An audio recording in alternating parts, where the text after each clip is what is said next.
यह वीडियो जरा गौर से सुनिएगा।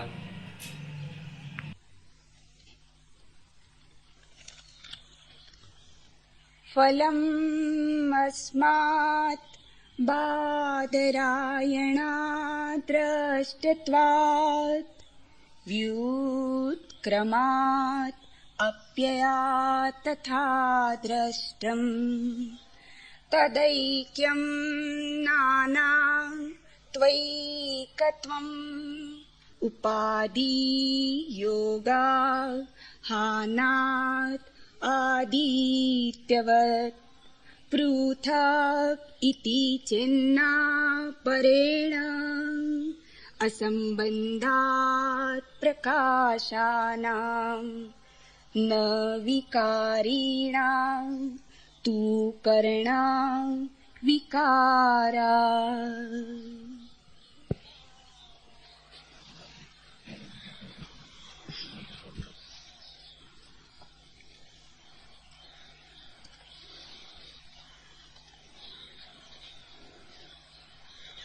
फलम् अस्मात् बादरायण दृष्टत्वात्। बादरायण कहते हैं कि कर्म स्वयं फलदाता नहीं है, ईश्वर ही कर्मों के फलदाता है। ऐसा देखने में भी आता है।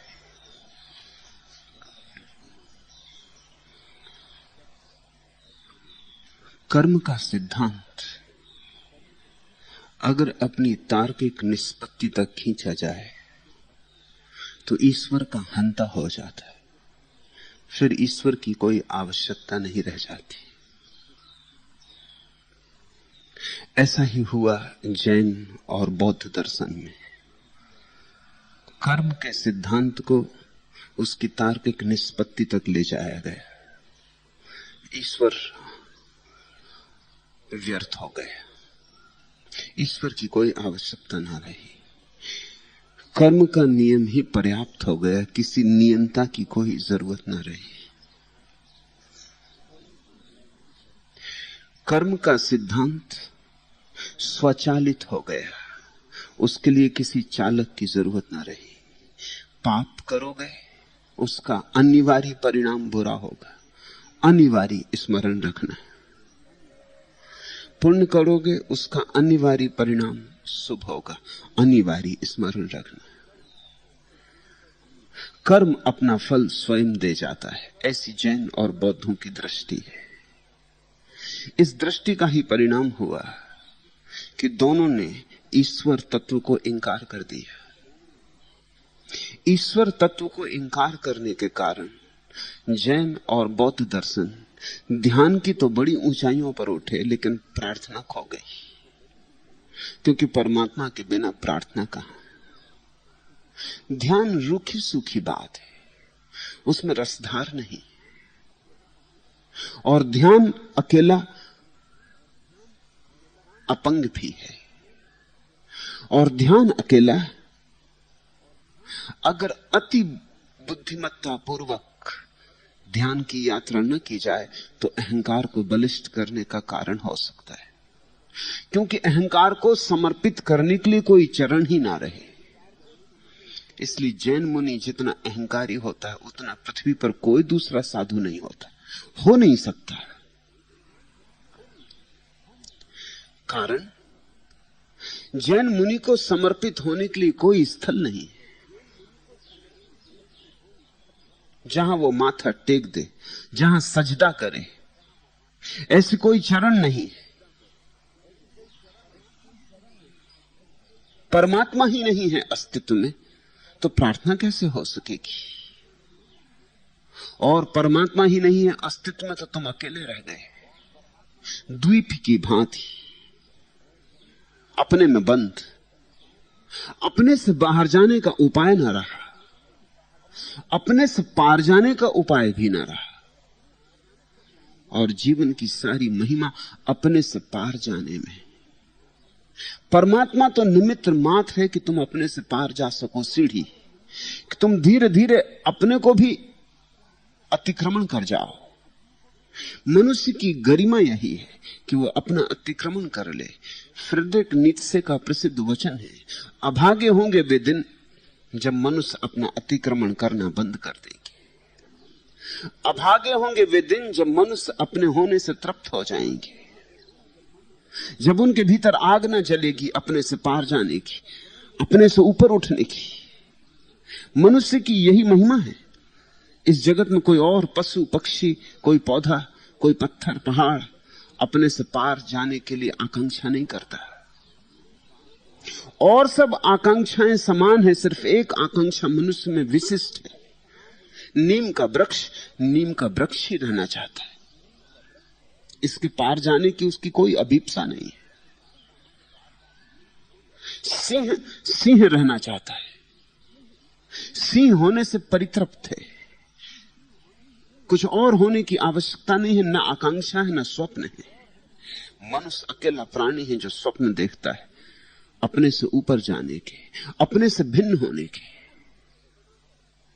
अपने को ही सीढ़ी बनाकर अपने ऊपर चढ़ जाने की अपूर्व आकांक्षा मनुष्य के प्राणों को झकझोर देती। इसी आकांक्षा का नाम संन्यास है। लेकिन ऊपर जाने को कोई लक्ष्य होना चाहिए, ऊपर जाने के लिए कोई आयाम होना चाहिए। परमात्मा उसी आयाम का नाम है। अगर परमात्मा नहीं है तो फिर आदमी बचा। उपनिषद का प्रसिद्ध वचन है, अहम ब्रह्मास्मि। अगर ब्रह्म नहीं है तो अहम बचा, और अहम को मिटाने का कोई उपाय भी ना बचा। ब्रह्म में ही डूब के मिट सकता था, अब डूबेगा कहां? अब इससे उबरोगे कैसे? अब इतना ही हो सकता है कि ये पाप की जगह पुण्य में लग जाए, बस इतना ही उपाय रहा। इतना ही उपाय रहा कि सोने की जंजीरें आ जाएं, लोहे की जंजीरें चली जाएं। इतना ही उपाय रहा, धन की अकड़ मिट जाए, त्याग की अकड़ आ जाए। वही जैन मुनि में उपलब्ध हो जाती। धन की अकड़ चली जाती है, त्याग की अकड़ पकड़ जाती है, कृत्य पर बहुत भरोसा आ जाता है, संकल्प सब कुछ हो जाता है, समर्पण की कोई संभावना नहीं रह जाती। और भक्ति तो समर्पण के बिना हो ना सकेगी, और भक्ति के बिना आदमी अपने अहंकार से मुक्त नहीं हो सकता है। इसलिए वादरायण कहते हैं, और वादरायण का सूत्र सांडिल्य ने यहां उल्लेख किया है। वादरायण उन थोड़े से मनीषियों में से एक हैं जिन्होंने जाना, जिन्होंने जाग कर देखा। उन थोड़े से बुद्ध पुरुषों में एक है। फलम अस्मात् वादरायण दृष्टत्वात्। कर्म स्वयं फलदाता नहीं, ईश्वर ही कर्मों का फलदाता है। ऐसा देखने में भी आता है। ईश्वर को स्वीकार करने का क्या अर्थ होता है, उसे ठीक से समझ लेना, अन्यथा तुम्हारी ईश्वर के प्रति बड़ी बचकानी धारणाएं। उन्हीं धारणाओं को जैनों और बौद्धों ने आसानी से तोड़ दिया और खंडित कर दिया। इस जगत में एक बड़ा अद्भुत खेल चलता है। तर्क का जो जाल है वो उस पर ही आधारित है। वह खेल यह है, जो लोग सामान्य में, पृथक जनों में, सामान्य लोगों में जो धारणाएं प्रचलित होती हैं, उनका खंडन बड़ी आसानी से किया जा सकता है, क्योंकि उनके पीछे न तो कोई अनुभव होता है, न कोई दृष्टि होती। उनके पीछे मनुष्य की सामान्य बुद्धि होती। जरा सी असामान्य बुद्धि तुम्हारे पास हो, उनका खंडन किया जा सकता है। लेकिन उनके खंडन से धारणा का वास्तविक रूप खंडित नहीं होता। जैसे कि तुमने सोच रखा है कि ईश्वर कहीं आकाश में बैठा कोई व्यक्ति, तो तुम्हारी धारणा बचकानी। ईश्वर कहीं कोई व्यक्ति की तरह नहीं बैठा हुआ है। और अगर तुमने ईश्वर को व्यक्ति माना तो तुम नास्तिकों या अनिश्वरवादियों के किसी न किसी तर्क जाल से तोड़ दिए जाओगे, तुम बच ना सकोगे। ईश्वर व्यक्ति नहीं, ईश्वर ऊर्जा है। वो जो बुद्धि की ऊर्जा है उसका नाम ईश्वर है। इस जगत में जो बुद्धिमत्ता दिखाई पड़ती उसका नाम ईश्वर है। इंटेलिजेंस। इस जगत में जो प्रतिभा का आभास होता है उसका नाम भगवत्ता है। भगवान कोई व्यक्ति नहीं है। व्यक्ति को खोजने निकलोगे तो कहीं भी ना पाओगे। जिन्होंने भगवान का अनुभव किया है उन्होंने भी नहीं कहा कि भगवान व्यक्ति है, उन्होंने भी कहा कि भगवान एक अनुभूति है।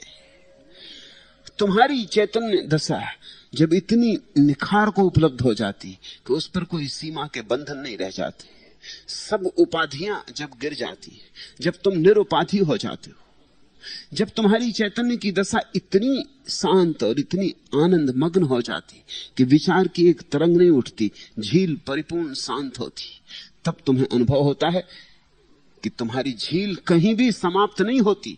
तुम्हारी झील किसी विराट झील का हिस्सा है। तुम्हारा ये छोटा सा चैतन्य का दिया किसी विराट महासूर्य की किरणों का हिस्सा है। उस विराट चैतन्य का नाम परमात्मा है। तुम्हारे भीतर उसकी ही एक किरण है, तुम उसके ही एक रूप हो, तुम तक वह आया हुआ है। परमात्मा व्यक्ति नहीं है बल्कि समष्टि में छिपी हुई चैतन्य की शक्ति का नाम है। जड़ में भी वही है, क्योंकि जड़ भी चैतन्य की ही एक अवस्था है, सोई हुई अवस्था। तुम्हारे शरीर में भी वही है, वह उसकी सोई हुई अवस्था है, और तुम्हारे बोध में भी वही है, वह उसकी थोड़ी सी जागती हुई अवस्था है। और जिस दिन तुम बुद्धत्व को उपलब्ध हो जाओगे, परम जागृत हो जाओगे, उस दिन भी वही होगा। वो उसकी परिपूर्ण जागृत अवस्था है जिसके पार फिर और जागना शेष नहीं रह जाता।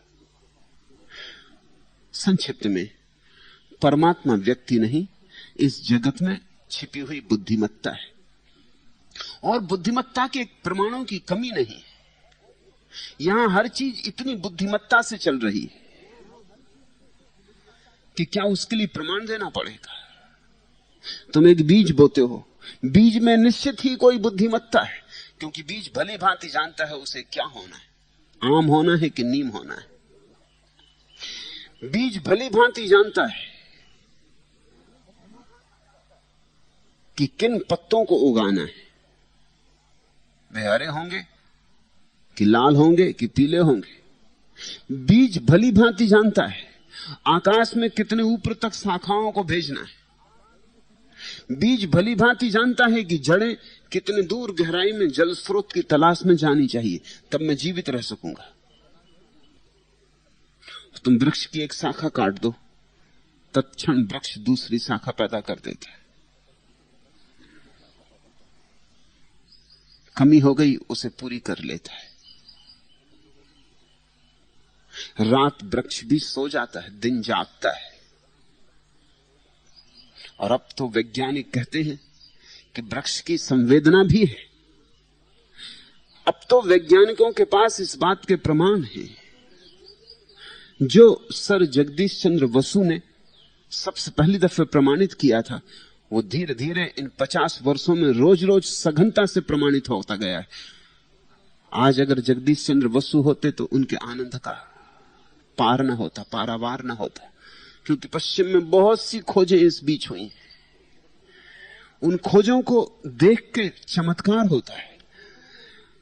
वैज्ञानिक कहते हैं कि जब कुल्हाड़ी लेके कोई वृक्ष को काटने आता है तो कुल्हाड़ी लाने वाले व्यक्ति को दूर से ही देख के, और वृक्ष की तरफ आ रहा है कुल्हाड़ी लेकर, दूर से, अभी आ भी नहीं गया, अभी कुल्हाड़ी की चोट भी नहीं पड़ी, और वृक्ष भय से कपने लगता, जिससे तुम भय से कपने लगोगे कोई अगर तलवार लेकर तुम्हारी तरफ आने लगे। हो सकता है सिर्फ मजाक कर रहा हो, तुम्हें मारने ना आया हो, लेकिन तुम्हारे भीतर भय समा जाएगा। अब वृक्षों के भीतर किस तरह के कंपन होते हैं उनको नापने के यंत्र बन गए। जैसे कार्डियोग्राम होता है और तुम्हारे हृदय की धड़कन नापी जाती है और तुम्हारे हृदय की तरंगें नापी जाती, ठीक वैसे ही सूक्ष्म यंत्र बन गए हैं जो वृक्षों के हृदय की धड़कन को मापते। कुल्हाड़ी लेकर आते हुए लकड़हारे को देखते ही वृक्ष के प्राण कब जाते।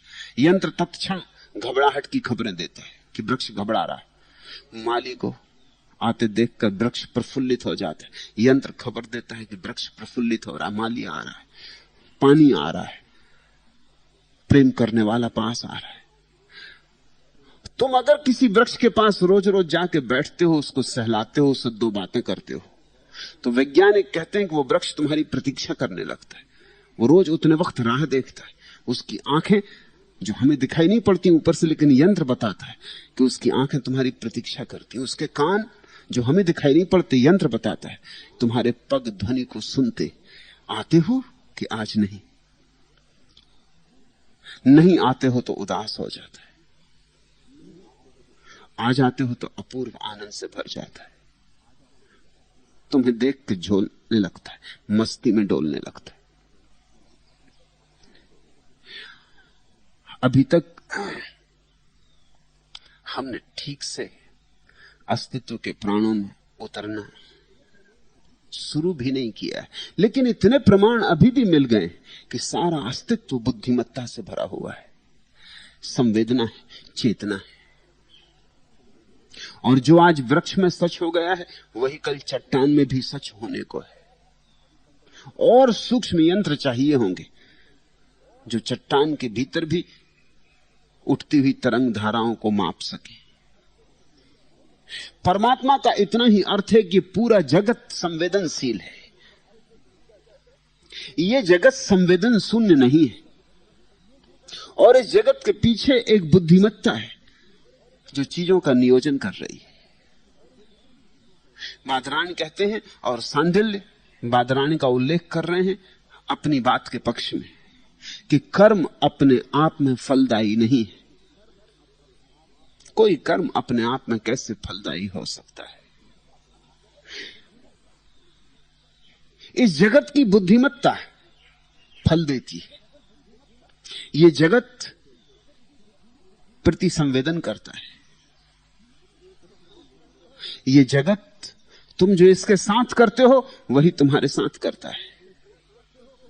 कर्म अपने आप में फलदायी नहीं हो सकते। कर्म फलदायी है क्योंकि जगत में एक बुद्धिमत्ता छिपी है जो प्रत्येक कर्म के लिए पुरस्कार देती और दंड देती।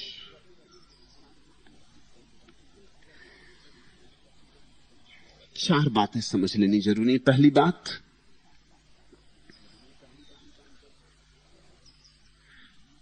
कि तुम जब भला करते हो तो भला करने के कारण ही तुम्हें अच्छे परिणाम नहीं आते। तुम भला करते हो, इससे परमात्मा, इससे छिपी हुई जगत की बुद्धिमत्ता तुम्हारे साथ भला करती है।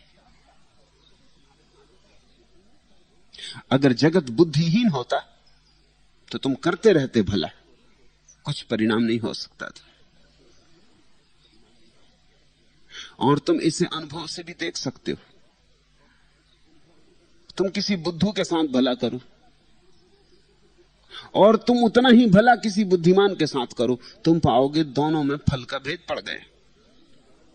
क्योंकि बुद्धू शायद समझे ही नहीं कि तुमने भला किया, या कभी यह भी हो सकता है कि बुद्धू तुम्हारे भले को बुरा समझ ले और तुम्हें नुकसान पहुंचा दे। बुद्धिमान समझेगा। बुद्धुओं को देखकर ही समझदारों ने कहा होगा, नेकी कर और कुएं में डाल। फिक्री मत करना इन बुद्धुओं के साथ। अगर अच्छा भी किया है तो अच्छे की अपेक्षा मत करना, इनसे अच्छा शायद ही हो। अक्सर ऐसा हो जाता है कि बुद्धिहीन आदमी से अगर तुम अच्छा व्यवहार करो तो वो निश्चित तुमसे बुरा व्यवहार करेगा। क्यों ऐसा हो जाता है? तुम जब अच्छा व्यवहार करते हो किसी बुद्धिहीन से तो उसके अहंकार को चोट लगती है। अच्छा, तो तुम बड़े अच्छे होने की कोशिश कर रहे हो, तो तुमने अपने को समझा क्या है? बड़े साधु होना प्रमाणित कर रहे हो। वो तुम्हारी साधुता को बिखेरने के लिए उत्सुक हो जाएगा, वो तुम्हें नीचा दिखाने को उत्सुक हो जाएगा। अगर तुम बुद्धिमान के साथ अच्छा व्यवहार करोगे तो अनंत गुना परिणाम होगा। ये तो रोज देखने में आता है। बादरायण कहते हैं ऐसा देखने में भी आता है। तुम जितनी जड़ स्थिति में अपनी भलाई डालोगे उतना ही छोटा परिणाम होगा। जैसे जैसे तुम ज्यादा समझदार व्यक्ति के साथ व्यवहार करोगे उतने ज्यादा परिणाम होने लगेंगे। तो इस जगत में बुरे का फल बुरा होता है ऐसा देखा गया, भले का फल भला होता है ऐसा देखा गया, लेकिन इससे यह मत समझ लेना कि कर्म अपना ही फल खुद को दे लेते। कर्मों की क्या क्षमता।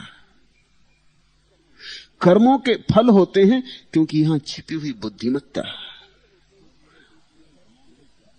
प्रत्येक कर्म के उत्तर में संवेदित होती, झंकृत होती। वही झंकार तुम तक आती, शुभ की तरह या अशुभ की तरह। अगर अस्तित्व जड़ हो और अस्तित्व में कोई परमात्मा ना हो और अस्तित्व को बिल्कुल उपेक्षा हो तुम्हारे प्रति, जड़ ही हो तो उपेक्षा होगी ही। फिर तुम अच्छा करो या बुरा, परिणाम केवल संयोगिक होंगे, उनमें कोई अपरिहार्यता नहीं रह जाएगी। क्योंकि दूसरी तरफ कोई बुद्धिमत्ता नहीं है जो कि परिणामों को सुनिश्चितता दे सके। बादरायण की बात में बड़ा बल है। जिन्होंने देखा है उन्होंने ऐसा ही देखा है। इतना ही देख के मत रुक जाना कि अच्छे कर्म का अच्छा फल हुआ और बुरे कर्म का बुरा फल हुआ। जरा और गहरे खोजना तो तुम पाओगे कि अच्छे कर्म के पीछे अच्छा फल आया है, क्योंकि कोई बुद्धिमान शक्ति चारों तरफ से उस अच्छे फल को सराही है। उस अच्छे फल का स्वागत, उस अच्छे कर्म का स्वागत हुआ है। फिर ऐसा भी हो जाता है कि तुम कभी अच्छा करते सोचते हो कि तुम अच्छा कर रहे हो, लेकिन परिणाम बुरे होते। तुम्हें तुम्हारे शुभ कर्म का शुभ फल मिलता हुआ नहीं दिखाई पड़ता। लोग बड़े चिंतित भी हो जाते। मेरे पास लोग आके कहते हैं कि हमने अच्छा किया, कहते हैं कि अच्छे का फल अच्छा होगा, लेकिन हुआ नहीं। तो मैं उनसे कहता हूं तुम अपनी अच्छाई को खोजना। तुम सोचते थे तुमने अच्छा किया, लेकिन वो अच्छा था नहीं, इसलिए अस्तित्व ने तुम्हें जो प्रतिकार दिया है वो अच्छा नहीं। तुम जरा अपनी अच्छाई में और गौर से उतरना। तुम्हारी अच्छाई में कोई गहरी बुराई छिपी होगी। तुम इस जगत की बुद्धिमत्ता को धोखा नहीं दे सकते। जैसे तुमने दान दिया किसी को, अब दान दो कारणों से दिया जा सकता है या अनेक कारणों से भी दिया जा सकता है, लेकिन मौलिक रूप से दो कारण हो सकते हैं। एक कि तुमने दया के कारण दिया, तुम्हें दूसरे की दुख की बात छू गई, तुम्हारी आंखों में आंसू आ गए, तुम्हें लगा कि कुछ करना जरूरी है, तुम्हें दूसरे का दुख छुआ, तुमने दूसरे का दुख हरने को कुछ किया। या ये भी हो सकता है कि दूसरे को दुखी देखकर तुम्हारे अहंकार को आनंद आया और तुमने अहंकार के कारण कुछ किया कि ले भाई तू दुखी है, देख हम दानी, हमारी तरफ देख, याद रखना कि जब तू दुखी था तो हमने तेरी सहायता की थी। दान या तो दूसरे की दुख के कारण सहज स्फूर्त हुआ, या अहंकार से जन्मा कि तुम्हें दानी होने का मौका मिला। कुछ लोग हैं जो दानी होने की तलाश में होते, उनकी आकांक्षा यही है कि कोई ना कोई कहीं ना कहीं दुखी हो। एक ईसाई मिशनरी ने मुझसे कहा कि आपके देश में सेवा को कोई मूल्य नहीं दिया गया है। न महावीर ने, न बुद्ध ने, न कृष्ण ने सेवा को कोई मूल्य नहीं दिया। उपनिषदों में, वेदों में सेवा की कोई चर्चा नहीं है। जैसा कि ईसाईयत में सेवा धर्म है, सेवा के बिना कोई मोक्ष जा ही नहीं सकता, मुक्त हो ही नहीं सकता। मैंने उससे पूछा कि अगर दुनिया में सब सुखी हो जाएं, फिर तुम क्या करोगे? फिर तुम कैसे मोक्ष जाओगे? कोई दुखी ही ना होगा, किसी को सेवा की जरूरत ना होगी। थोड़ी देर कल्पना कर लो, दुनिया में सारे लोग सुखी हो गए, फिर तो मोक्ष का द्वार बंद हो जाएगा। वो थोड़ा चौंका, इस तरह उसने कभी सोचा नहीं था। कहने लगा नहीं, ऐसा हो ही नहीं सकता कि दुनिया में सब सुखी हो जाए। मैंने कहा सिर्फ इसलिए नहीं हो सकता क्योंकि तुम्हें मोक्ष जाने का उपाय टूट जाएगा। तब तो तुम दूसरे का दुख भी शोषण कर रहे हो। तुम्हारी सेवा में नजर स्वार्थ की है। तुम दूसरे की सेवा कर रहे हो ताकि स्वर्ग मिल जाए। तुम्हें दूसरे के दुख पे दया नहीं है, तुम्हें अपने सुख की चाह है, अपने स्वर्ग की चाह है। अगर स्वर्ग दूसरे के दुख में सेवा करने से ही मिलता है तो निश्चित ही सेवक चाहेगा दुनिया में दुख बना रहे। ये तो बड़ी अजीब बात हो गई कि सेवक चाहे कि दुनिया में दुख बना रहे, नहीं तो उसकी सेवा टूट जाएगी। ये तो बड़ा विरोधाभास हो गया, लेकिन यही हालत है। अगर तुमने सेवा इसलिए की है कि तुम्हें स्वर्ग जाना है, और तुमने दान इसलिए दिया है कि इससे प्रतिष्ठा मिलती, अखबार में नाम छपता है, समाज में आदर मिलता है, पुण्य अर्जित होता है, स्वर्ग में उसका प्रतिकार मिलेगा, प्रतिफल मिलेगा, तो तुमने शुभ कर्म नहीं किया।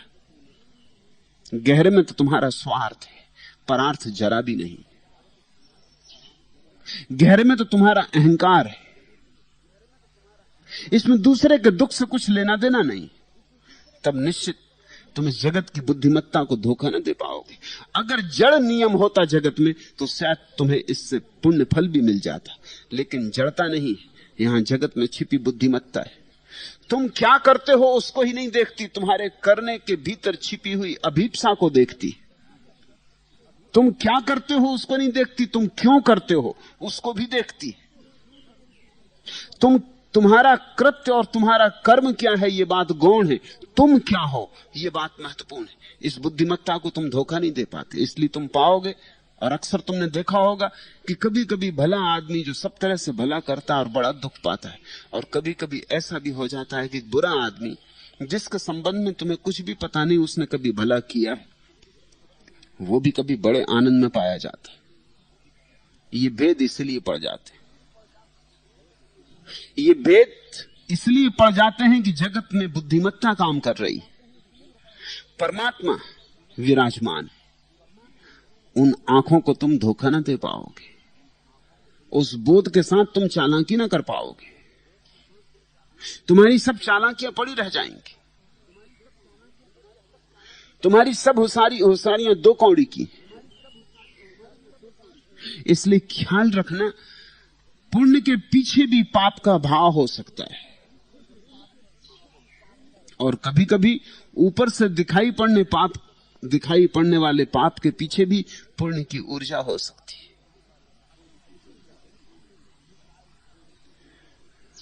असली बात अभिप्राय की है। अब ऐसा समझो कि एक आदमी के सिर में वर्षों से दर्द था, तुम्हारा उससे झगड़ा हो गया, तुमने एक पत्थर उठाकर उसके सिर में मार दिया, पत्थर की क्या चोट लगी, उसका दर्द ठीक हो गया। तुम बुरा करने चले थे, हो गया भला, क्या तुम सोचते हो इससे तुम्हें पुण्य फल मिलेगा? तुम्हारा अभिप्राय तो भले का नहीं था। और ये उदाहरण तुम ऐसा मत समझना कि सिर्फ काल्पनिक है, ऐसा कई दफा हो गया है। चीन में अकुपंचर नाम का पूरा शास्त्र खोजा गया। इसी तरह एक आदमी को पक्षाघात लग गया था, पैरालिसिस हो गई थी, और वो एक रास्ते से अपने पैर को घसीटता चल रहा था कि उसके दुश्मन ने उसको एक तीर मारा, वो उसके पैर में लगा। उसके पैर में लगते ही उसका पक्षाघात चला गया। फिर इसमें बड़ी खोजबीन करनी पड़ी कि मामला क्या हुआ। इलाज काम नहीं किए, औषधि काम नहीं की, और तीर के लगने से हुआ क्या। खोज से पता चला कि तीर संयोग वसात ऐसी जगह लगा जहां विद्युत का मार्ग है, शरीर की विद्युत है जहां से बहती। उस तीर के लगने से विद्युत का मार्ग बदल गया, मार्ग के बदलने से उसका पक्षाघात बदल गया। इसी आधार पर अकुपंचर की खोज हुई। इसलिए तुम अगर अकुपंचरिस्ट के पास जाओगे, तुम कहते हो सिर में दर्द है, वो हो सकता है तुम्हारे हाथ में सुई गड़ाए कि तुम्हारे पैर में सुई गड़ाए, तुम सोचोगे भी कि मामला क्या है, इस होश में है, मेरे सिर में दर्द है। और ये पैर में सुई गड़ा रहा है, लेकिन चमत्कार होता है, पैर में सुई गड़ती, सिर का दर्द खो जाता, क्योंकि पैर से जो विद्युत की ऊर्जा सिर की तरफ बह रही, उसको रूपांतरित करने के लिए सुई काफी है।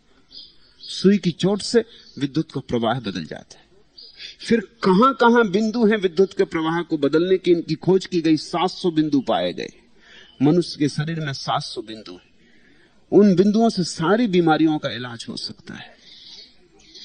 मगर आविष्कार तो हुआ था एक आकस्मिक घटना से। जिसने तीर मारा था वो कोई अकुपंचर को जन्म देने की इच्छा नहीं रखता था, उसे कुछ पता भी नहीं था, वो तो मार डालना चाहता था इस आदमी को। क्या तुम सोचते हो उसको पुण्य हुआ? हालांकि उसके कृत्य का परिणाम तो बहुत अच्छा हुआ। आदमी बचा, एक आदमी नहीं बचा, 5000 साल में लाखों लोग उसके तीर की वजह से स्वास्थ्य लाभ किए। लेकिन उसका अभिप्राय तो बुरा था, फल तो बुरा ही होगा। कभी कभी तुम्हारा अभिप्राय अच्छा होता है,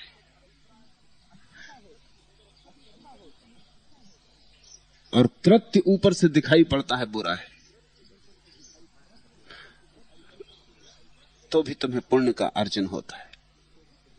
कृत्य नहीं देखे जाते, कृत्य ऊपर है, देखे अभिप्राय जाते। अभिप्राय कौन देखता होगा? उसके लिए बड़ी ही गहन प्रतिभा चाहिए जगत में छिपी हुई, जो तुम्हारे अभिप्रायों को भी परख लेती हो। शायद तुम्हें भी अपने अभिप्राय का पता ना हो। तुमसे बड़ी कोई बुद्धिमत्ता चाहिए जो तुम्हारे सामने भी छिपे अभिप्रायों को पता कर लेती हो, जो तुम्हारे अंतस्थल में बैठ जाती हो, जो तुम्हारे केंद्र में प्रवेश कर जाती हो, जो तुम्हारे भीतर से भीतर को पकड़ लेती हो और पहचान लेती हो। और ऐसा ही हो रहा है। जब तुम्हें अपने किसी अच्छे काम के लिए बुरा फल मिले तो नाराज मत होना और शिकायत मत करना। इतना ही समझना कि कृत्य तो अच्छा था लेकिन अभिप्राय भीतर बुरा था। इससे तुम ये मत समझ लेना कि जगत में कोई अन्याय हो रहा है। और कभी तुम किसी व्यक्ति को बुरा कृत्य करते देखो और फल अच्छा होते देखो तो भी ये मत सोच लेना कि जगत में बड़ी बेईमानी चल रही, परमात्मा तक अन्यायी हो गया है। वो कृत्य ऊपर से बुरा दिखाई पड़ रहा है लेकिन भीतर उसका अभिप्राय अच्छा होगा।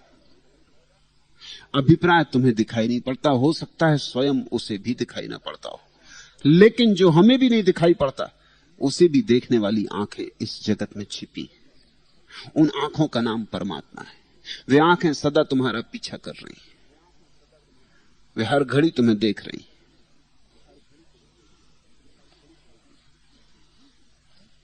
ये तो एक अर्थ। दूसरा यह भी अर्थ जो इसी से निष्पन्न होता है और भी गहरा हो जाता है। कर्म करो, फल की चिंता ना करो। कृष्ण ने गीता में कहा है कि तुम सिर्फ कर्म करो, फल की चिंता मत करो। फल तुम्हारे हाथ में नहीं, फल परमात्मा के हाथ में है। और मजा ऐसा है कि हम कर्म तो कम करते हैं, फल की चिंता बहुत करते। हम चाहते हैं कि कर्म तो करना ही ना पड़े और फल हो जाए, या कर्म कम से कम करना पड़े और फल बड़ा से बड़ा हो जाए। कोई शॉर्टकट मिल जाए, कोई तंत्र मंत्र हो जाए, कोई जादू का उपाय हो जाए, कर्म तो करना ना पड़े और फल पूरा मिल जाए। हमारी यही बेईमानी है। ऐसा नहीं हो सकता। फल उसी अनुपात में मिलता है जिस अनुपात में कर्म किया जाता है।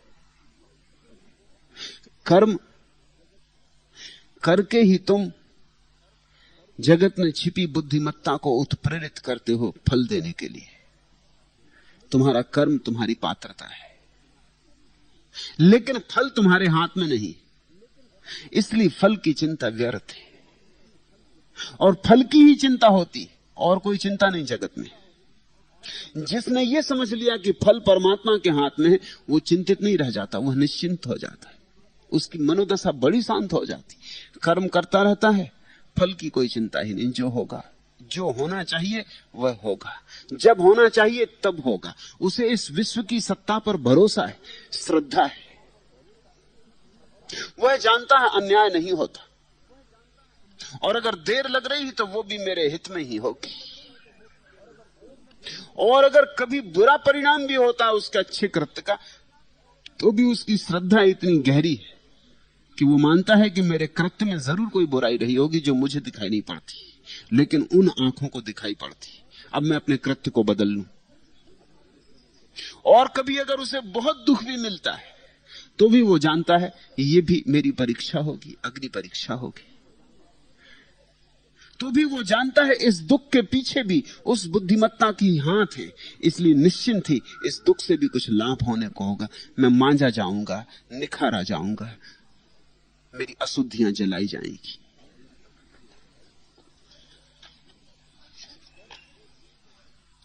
भूल के भी न दर्द को दिल से कभी जुदा समझ, साहिजे दिल नवाज की यह भी कोई अता समझ। भूल के भी न दर्द को दिल से कभी जुदा समझ, साहिदे दिल नवाज की यह भी कोई अता समझ। उस परम प्रेमी की यह भी कोई कृपा है, अगर दर्द हो, अगर पीड़ा हो। यह पीड़ा भी निखारने का ही उपाय है, ये पीड़ा भी परिष्कार का ही उपाय है। मंजिले हसरोबूद में तेरा मुकाम है बुलंद, महरो महे नजूम को अपने निशाने पा समझ। चिंता जरा भी ना करो, उस विराट के हृदय में तुम्हारी जगह है, और जो भी हो रहा है ठीक ही हो रहा होगा। गलत होता ही नहीं, गलत हो ही नहीं सकता। जब परमात्मा कण कण में व्याप्त है तो गलत कैसे हो सकता है? अगर हमें गलत दिखाई पड़ता तो हमारी आंख की कहीं भूल होगी। इस गहन आस्था का नाम धर्म है।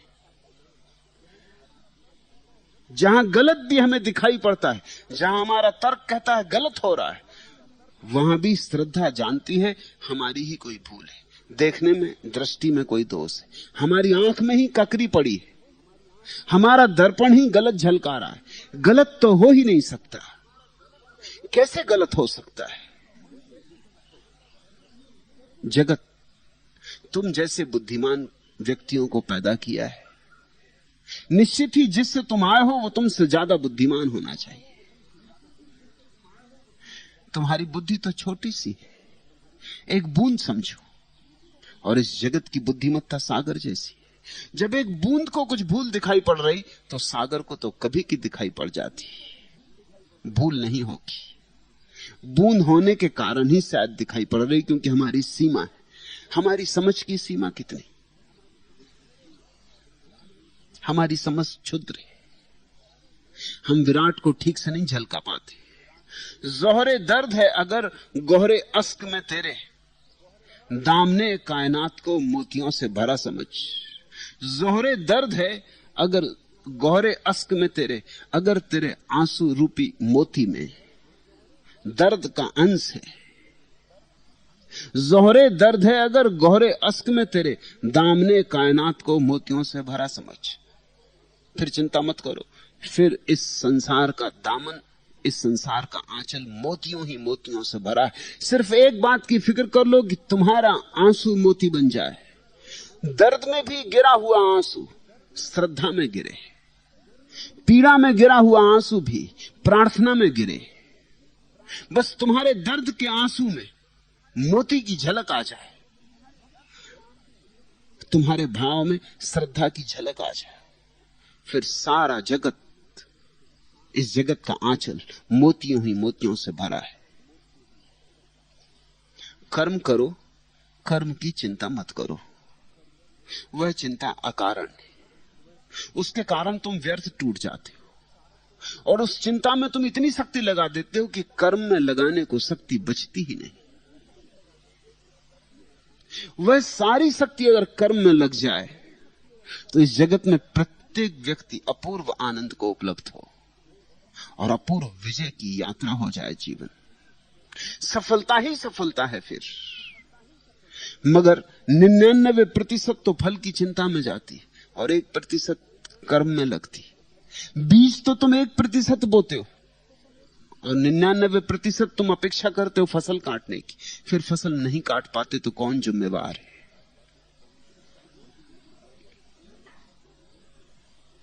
जिन्होंने देखा है उन्होंने ऐसा ही देखा है, इसके दो अर्थ हो सकते हैं। एक तो साधारण अर्थ है जो अब तक टीकाएं की गई हैं उनमें लिखा हुआ है, वह साधारण अर्थ है, ऐसा देखने में भी आता है। कैसा देखने में आता है? जो साधारण टीकाएं लिखी गई हैं अब तक सांडिल्य के सूत्रों पर, उन सभी टीकाओं में यह लिखा है कि जैसे तुम कोई अच्छा काम करते हो तो राजा तुम्हें पुरस्कार देता है, तुम कोई बुरा काम करते हो तो राजा तुम्हें दंड देता है। राजा के बिना कौन पुरस्कार देगा, कौन दंड देगा? मजिस्ट्रेट के बिना कौन तुम्हें सजा देगा, कौन तुम्हें सजा से छुटकारा देगा? कृत्य अपने आप में निर्णायक नहीं हो सकता, कृत्य का निर्णय करने को पीछे कोई चेतना चाहिए। ये तो बड़ी साधारण व्याख्या हुई, ये मेरे मनपसंद व्याख्या नहीं। इस व्याख्या में भूलें भी बहुत हैं, क्योंकि जिन्होंने कर्म के सिद्धांत को माना है वो इतनी आसानी से राजी नहीं हो जाएंगे। वो कहते हैं हम आग में हाथ डालते हैं, कौन हमारा हाथ जलाता है? आग में हाथ डालना ये हमारा कृत्य, और हाथ का जल जाना ये उस कृत्य का फल। न कोई राजा है बीच में और न कोई मजिस्ट्रेट है बीच में। आग में हाथ डाला कि जलोगे, कर्म ही अपना फल ले आएगा। तो ऐसे उदाहरण दिए जा सकते हैं जहां कर्म अपना फल खुद ही ले आता। तुमने जहर पिया, मरोगे।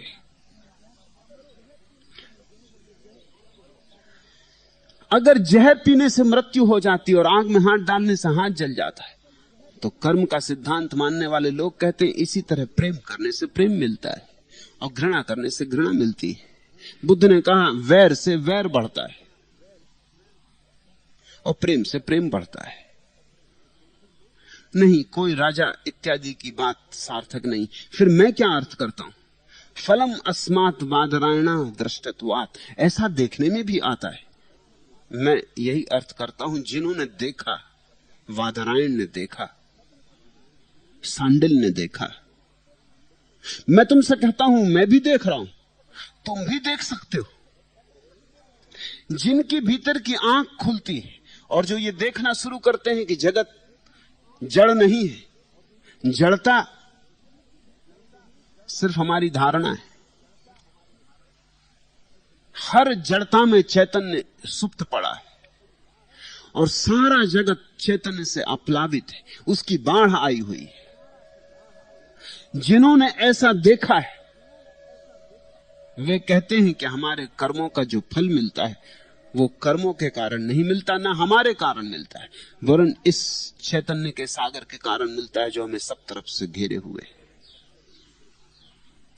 तुम भी खोलो आंख और देखो, ये दिखाई पड़ सकता है।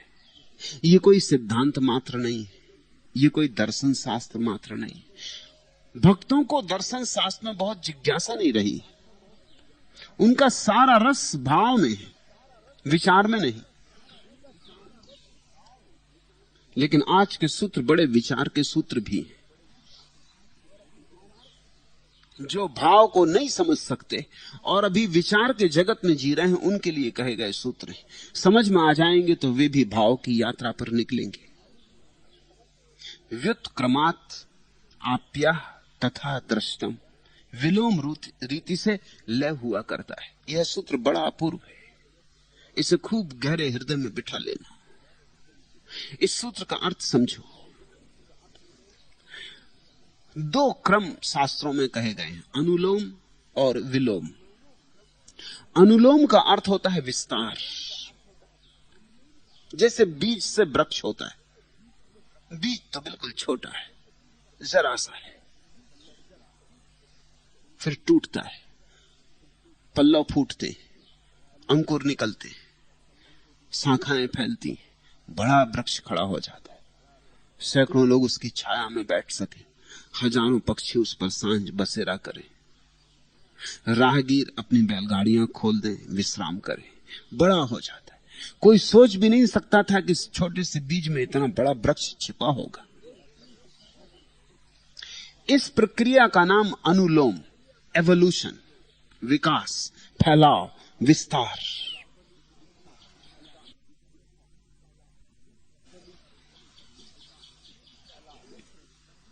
दूसरा क्रम कहलाता है विलोम। विलोम का अर्थ होता है वृक्ष फिर बीज बन गया, फिर वृक्ष ने बीज पैदा कर दिए। संकोच, सुकड़ाव। अगर अनुलोम को हम कहें एवोल्यूशन, फैलाव, विस्तार, तो विलोम को कहना होगा इनवोल्यूशन, सिकड़ाव, संक्षिप्त हो जाना। और यही लयबद्धता है। बीज वृक्ष बनता है, वृक्ष फिर बीज बन जाते। परमात्मा संसार बनता है, संसार फिर परमात्मा बन जाता है। संसार परमात्मा का विस्तार है। परमात्मा सूक्ष्म बीज की भांति और संसार उसका फैलाव है। ब्रह्म शब्द का अर्थ ही होता है फैलता है जो, विस्तीर्ण होता है जो। ब्रह्म और ब्रह्मांड एक ही ऊर्जा की दो दशाएं हैं। ब्रह्म बीज और ब्रह्मांड वृक्ष। दुनिया के किसी धर्म ने विलोम क्रम का विचार नहीं किया, इसलिए दुनिया का कोई धर्म पूरा धर्म नहीं कहा जा सकता। अनुलोम क्रम का विचार तो बहुत हुआ है। ईसाई, मुसलमान, यहूदी सभी अनुलोम क्रम की बात कहते हैं कि परमात्मा ने सृष्टि की, लेकिन प्रलय की बात नहीं कि परमात्मा सृष्टि को मिटा भी देगा। सृजन हुआ तो अंत भी होगा, जन्म हुआ तो मृत्यु भी होगी। जो चीज फैली वो कब तक फैलेगी?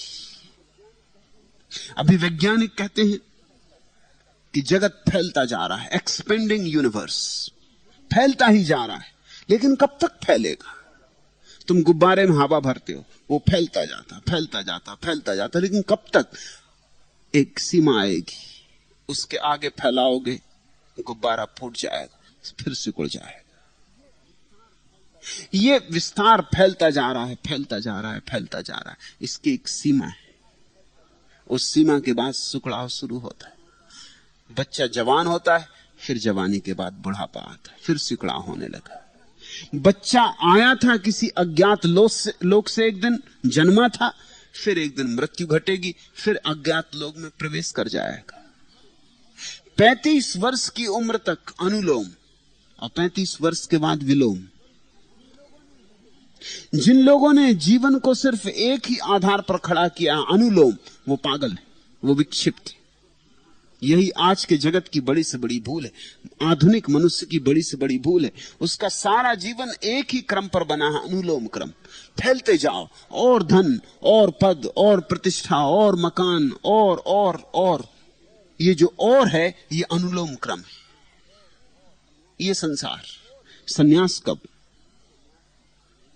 सन्यास की धारणा ही खो गई, सन्यास की बात ही घबराती है, सन्यास का हम विचार ही नहीं करते।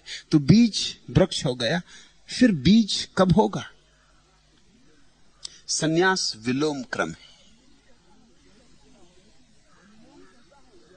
अनुलोम कहता है यह भी मेरा हो जाए, वह भी मेरा हो जाए, सब मेरा हो जाए।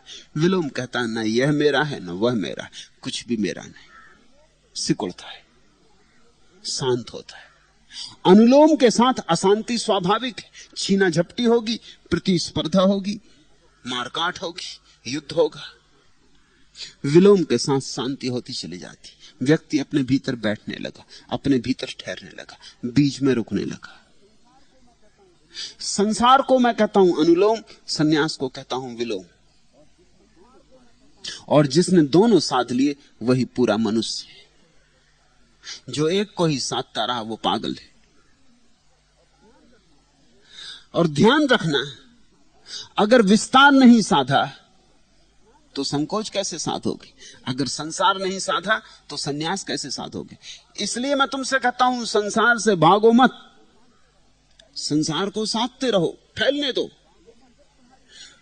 लेकिन जब तुम्हारी समझ में बात आ जाए कि अब फैलना काफी हो गया, अब फैलने में कोई अर्थ ना रहा,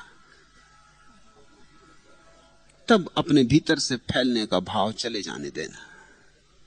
रहना यहीं जाना कहां है, जाओगे कहां? जहां जाओ वहीं संसार है। नए नए ढंग से संसार फैलने लगता है। इससे कोई फर्क नहीं पड़ता कि तुम किस ढंग से फैलाओगे। जब तक और की आकांक्षा है, संसार फैलता रहेगा। पहाड़ पर बैठ जाओगे एकांत में जाके, तो मन कहेगा और लगे ध्यान, और लगे समाधि, और हो पुण्य, और हो त्याग, और हो उपवास। मन कहेगा कि और मिले स्वर्ग, और मिले आनंद, मगर और तो जारी रहा, कुछ फर्क ना पड़ा। जिस दिन और से तुम ऊब जाते हो, उस दिन सन्यास, कहीं जाने की जरूरत नहीं। और से परिपूर्ण रूप से ऊब जाने में सन्यास का जन्म हो जाता है। फिर तुम जहां हो वहीं रहते हो, सब चलता रहता है, संसार चलता ही रहेगा, लेकिन तुम्हारे भीतर सन्यास फलित हो जाता है।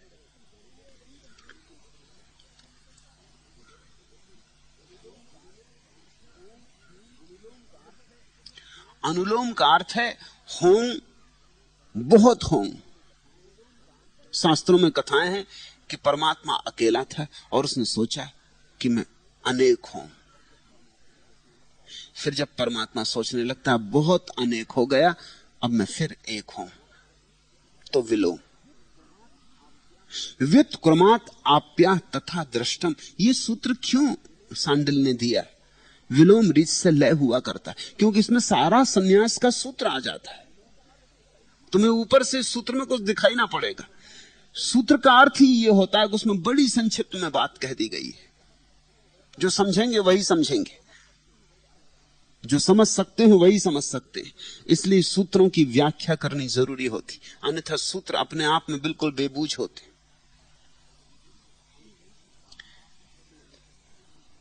जैसे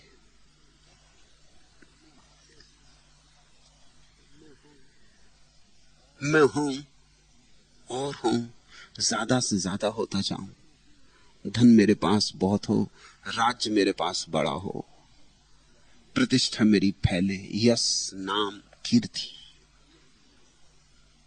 यह संसार। फिर एक दिन ये दिखाई पड़ता ये सब तो व्यर्थ है, न कीर्ति में कुछ सार है, पानी के बबूले इकट्ठे कर रहा हूं, न नाम में कुछ अर्थ है, क्योंकि मैं बिना नाम का हूं, बिना नाम का आया था और बिना नाम के जाऊंगा। न धन में कोई अर्थ है, सब यहीं का यहीं पड़ा रह जाएगा, साथ में कुछ भी न ले जा सकूंगा। मौत आएगी तो मैं क्या साथ ले जा सकूंगा? जिसको तुम मौत में साथ ले जा सकोगे, बस सन्यासी उतना ही हो जाता है, उसी का नाम सन्यास।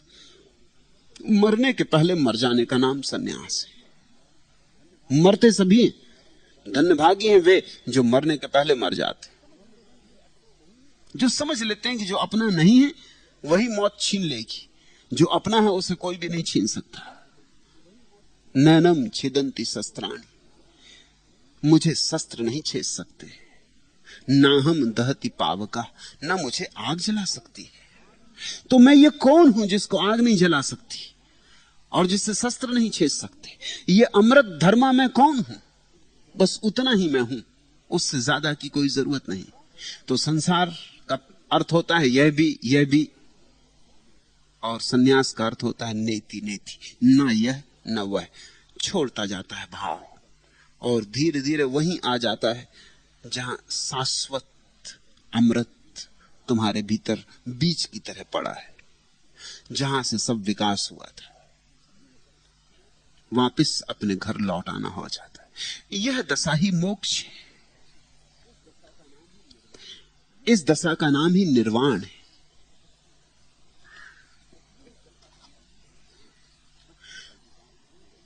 बच्चे का विकास देखने की कोशिश करो। जो जो बच्चे में आता है वही वही एक दिन छोड़ना पड़ता है। इसलिए ज्ञानियों ने कहा है कि अंतिम अवस्था में सिद्ध पुरुष छोटे बच्चे की भांति फिर से हो जाता है। छोटा बच्चा पैदा हुआ, अभी इसके पास कोई ज्ञान नहीं, इसे कुछ पता नहीं। परम अवस्था में फिर यही हो जाएगा,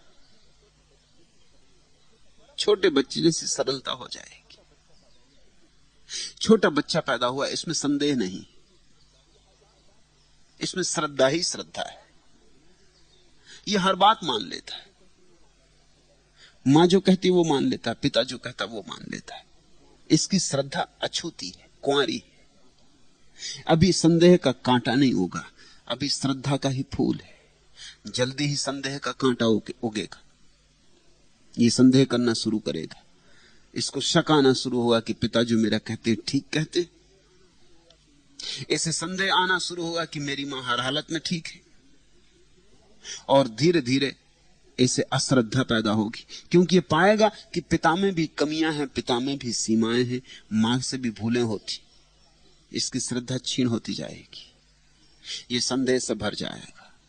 ये अनुलोम चल रहा है। संदेह आ गया, संदेह के पीछे पीछे अहंकार आएगा, संदेह के साथ साथ इंकार का भाव आएगा, नास्तिकता आएगी। नहीं, हर बच्चा अपने माँ बाप से एक दिन कहता है कि नहीं करूंगा ऐसा। तुमने देखा कभी छोटा बच्चा जिद करके खड़ा हो जाता है कि नहीं करूंगा, नहीं जाऊंगा स्कूल।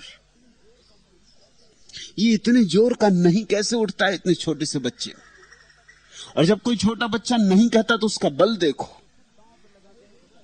जैसे सब दांव पे लगा देने को तैयार है, रहे कि ना रहे, लेकिन नहीं का मतलब नहीं। जब जिद पकड़ लेता है कि ये खिलौना लेकर रहूंगा, तो नाक में दम कर देता है जब तक कि ले ही ना ले। और सब बच्चे समझ जाते हैं कि कितनी सीमा है माँ बाप के सहने की। वो लगे ही रहते हैं, चोट ही किए चले जाते हैं। एक दफा बाप ना कहता, 2 दफा, 3 दफा, फिर देखता है कि महंगा पड़ा जा रहा है सौदा, अब ये काम करने ही नहीं देगा। मजबूरी में हाँ कहना पड़ता है। बच्चे समझ जाते हैं कि तुम्हारी एक सीमा, उस सीमा तक खींचना जरूरी है। इस नहीं के आधार से बच्चा अपनी अस्मिता को पैदा करता, अहंकार को पैदा करता है। ये अनुलोम चल रहा है। अहंकार आएगा, फिर अहंकार कहेगा अब धन चाहिए, पद चाहिए, प्रतिष्ठा चाहिए, यश चाहिए। दौड़ शुरू हुई। जिस दिन तुम्हें यह दिखाई पड़ जाएगा यह सब व्यर्थ, उस दिन विलोम का क्रम तुम्हें सीखना होगा, फिर उसी क्रम से छोड़ना होगा एक एक करके। इसलिए आस्तिकता का अर्थ होता है जिसमें हां कहने की क्षमता फिर से आ गई। आस्तिक का अर्थ है हां का भाव, नास्तिक का अर्थ है नहीं का भाव, नकार का भाव।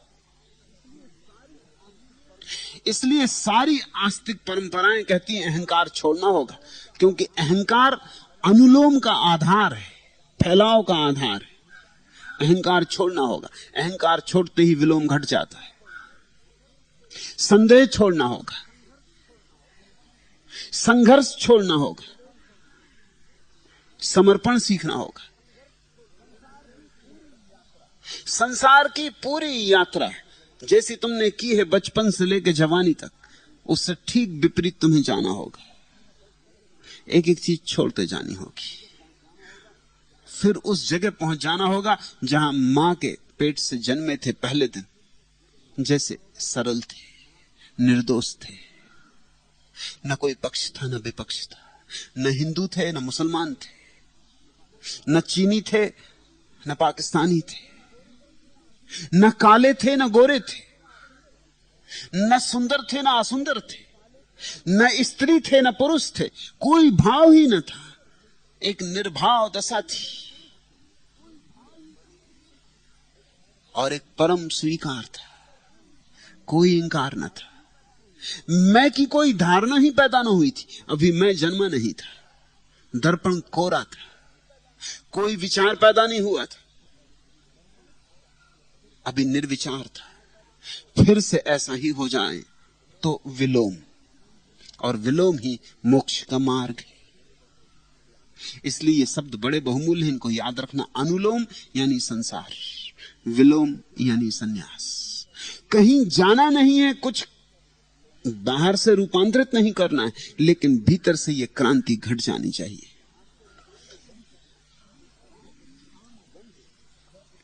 सामे गम है, करार किसको है? दर्द पर इख्तियार किसको है? मेरी किस्मत में आग है बरना, चांदनी नागवार किसको है? दर्द ही जिंदगी का हासिल है, मौत का इंतजार किसको है? अपनी आंखों से प्यार करती हूं, तेरे जलवे से प्यार किसको है? देखें सबनम को गुल में चुन चुन कर, देता गुलशन ये हार किसको है। अपनी आंखों से प्यार करती हूं, तुमने ख्याल किया? अहंकार न तो धन से प्यार करता है, न पद से प्यार करता है।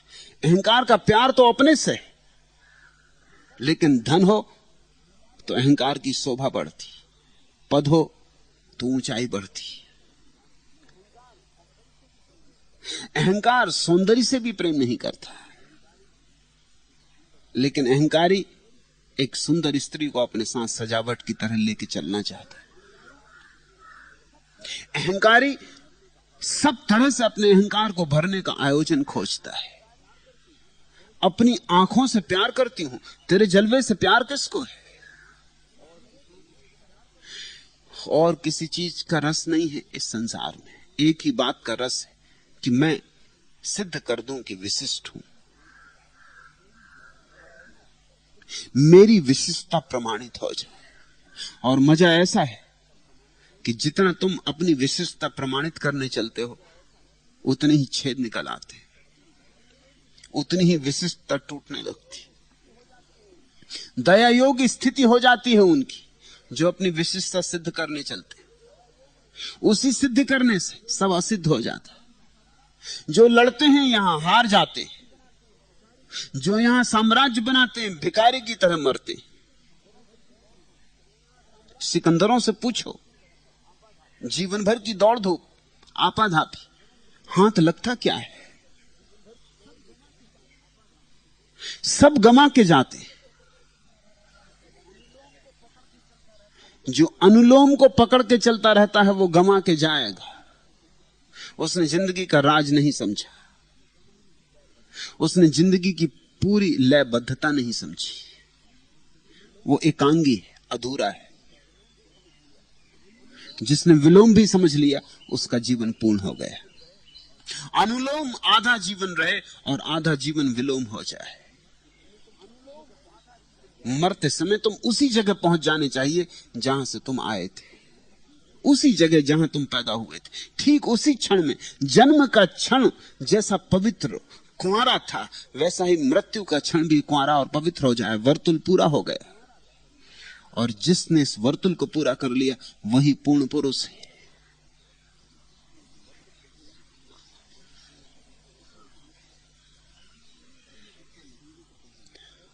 और ऐसा नहीं है कि तुम्हें याद नहीं आती, ऐसा भी नहीं कि तुम्हें दिखाई नहीं पड़ता कि जो तुम कर रहे हो वो व्यर्थ है। मगर आदतें, भीड़ भाड़, सारे लोग वही कर रहे हैं, इसलिए ऐसा भ्रम बना रहता है कि ठीक ही होगा। जब इतने लोग कर रहे हैं तो जरूर ठीक ही होगा। एक भीड़ का सम्मोहन है जो तुम्हें चलाया जाता है। तुम्हें भी कई दफे दिखाई पड़ गया है कि अब कब तक धन इकट्ठा करता रहूंगा, सार क्या है। लेकिन और सब लोग इकट्ठे कर रहे हैं, तुम न इकट्ठे करोगे इससे सब लोग तो रुक ना जाएंगे। पड़ोसी तो इकट्ठा करते ही रहेंगे। तुम नई कार ना खरीदोगे, पड़ोसी तो खरीदते ही रहेंगे। तुम नया मकान ना बनाओगे, पड़ोसी तो बनाते ही रहेंगे। फिर उसमें दीनता मालूम होगी कि मैं पिछड़ गया। तो दौड़े जाओ, जब सभी दौड़ रहे हैं तो दौड़े जाओ, जो सब कर रहे हैं वही किए चले जाओ। आदमी नकल की तरह जीता है, आदमी अनुकरण करता रहता है। जिस दिन भी तुम समझोगे कि अनुकरण करना व्यर्थ है, मैं यहां किसी और का जीवन जीने को पैदा नहीं हुआ हूं, अपना जीवन जीने को पैदा हुआ हूं, उसी दिन क्रांति घट जाती। उसी क्षण को मैं जीवन का सबसे बहुमूल्य क्षण कहता हूं, क्योंकि उसी दिन एक सीमा खिंच जाती। उसके पहले का जीवन अनुलोम, उसके बाद का जीवन विलोम हो जाता है। एक वक्त फिर आता है कि मर जाती है उम्मीद, फुर्सत नहीं मिलती किसी चाके गरेबान, होती नहीं मानूस किसी सह से तबीयत, खातिर भी परेशान तखयुल भी परेशान। बढ़ जाती है अफकारे मईसत की कसायस, दोजक सी नजर आती है या जन्नते दौरां। छुट जाता है जो को अमनो जो से तमन्ना, बढ़ जाती है मायूसी दिल तासदे इम्का। एक ऐसी घड़ी आती जब सब उम्मीदें टूट जाती, सबके जीवन में यह घड़ी आती। एक वक्त फिर आता है कि मर जाती है उम्मीद, आशा टूट जाती, मगर तुम किसी तरह अपनी आशा को फिर खींच तान के खड़ा कर लेते हो, कोड़े मार के अपनी आशा को फिर खड़ा कर लेते हो, फिर दौड़ने लगते हो। तुमने लोगों को देखा, कोई घोड़ा गाड़ी चला रहा है, घोड़ा ठिठक गया और वो कोड़े मार रहा है, और जितना घोड़ा ठिठकता है वो उतने ही कोड़े मारता है और किसी तरह घोड़े को घसीट ले जाता। यही तुम जिंदगी में कर रहे हो। बहुत बार तुम्हारी आशा का घोड़ा ठिठका है, बहुत बार तुम्हारी उम्मीद मर गई, बहुत बार तुम्हें लगा कि सब व्यर्थ है, मगर फिर तुमने कोड़े फटकारे, तुम्हारे संगी साथियों ने फटकारे। तुम अगर पति हो तो तुम्हारी पत्नी ने धक्का दिया, तुम्हारे बेटों ने धक्के दिए। यहां रोज ऐसी घटना घट जाती। कोई सन्यासी हो जाता, उसकी पत्नी रोती आ जाती कि नहीं नहीं अभी नहीं। कोई बेटा सन्यासी हो जाता है, बाप घबरा के आ जाता है कि ये क्या हो गए। कोई बाप सन्यासी हो जाता है, बेटा घबरा के आ जाता है कि हमारे पिता को आपने क्या कर दिया, सम्मोहित कर लिया।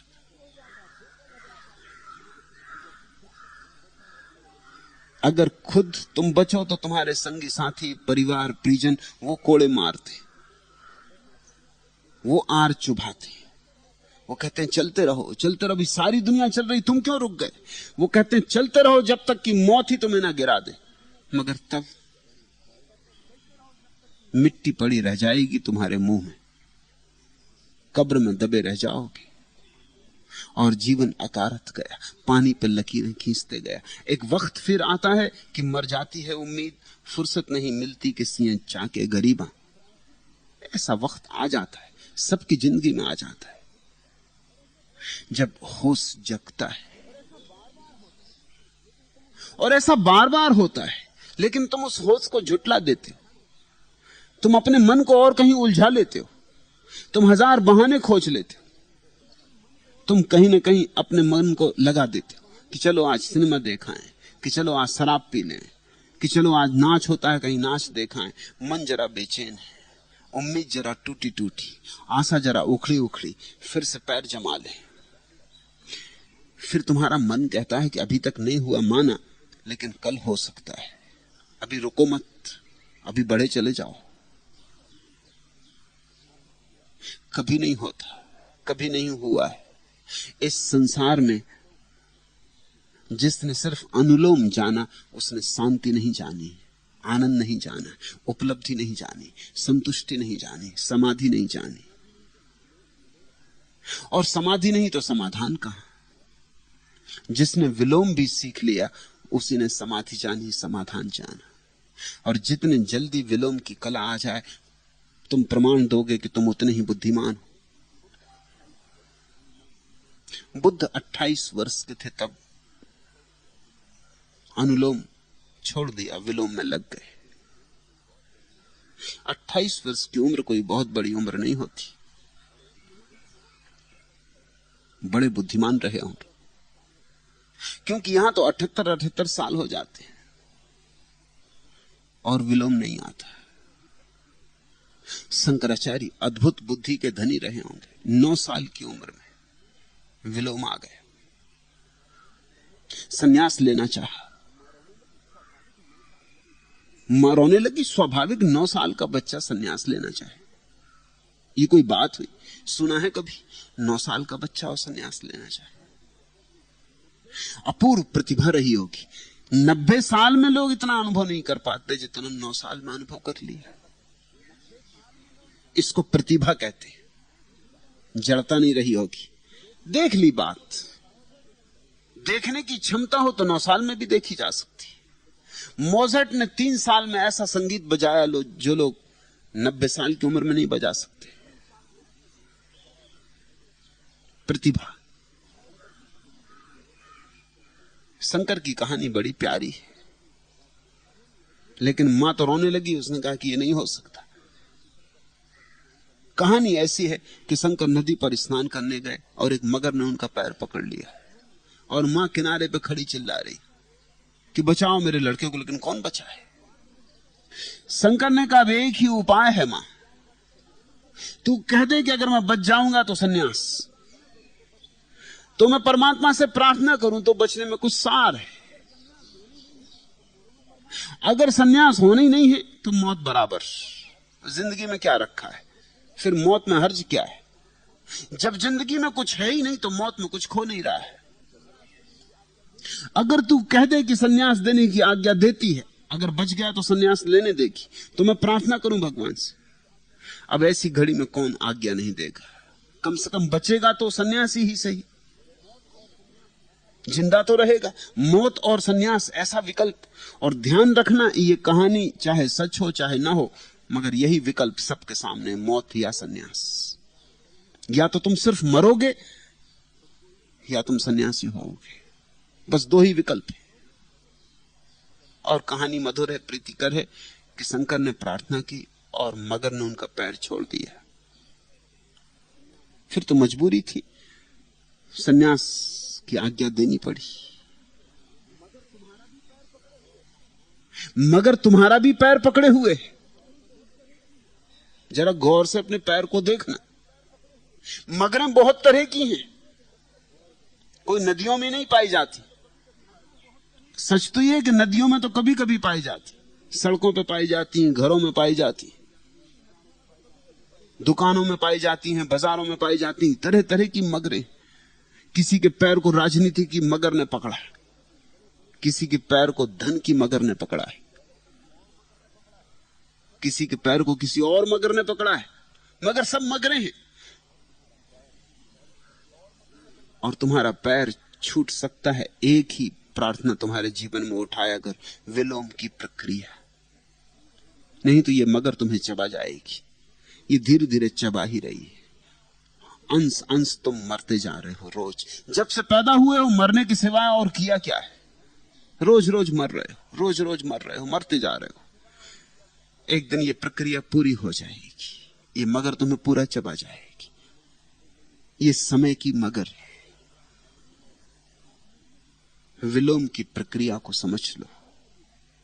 विस्तार एक सीमा तक ठीक, समझने के लिए ठीक, अनुभव के लिए ठीक, मगर फिर लौटना, फिर अपने घर जाना है।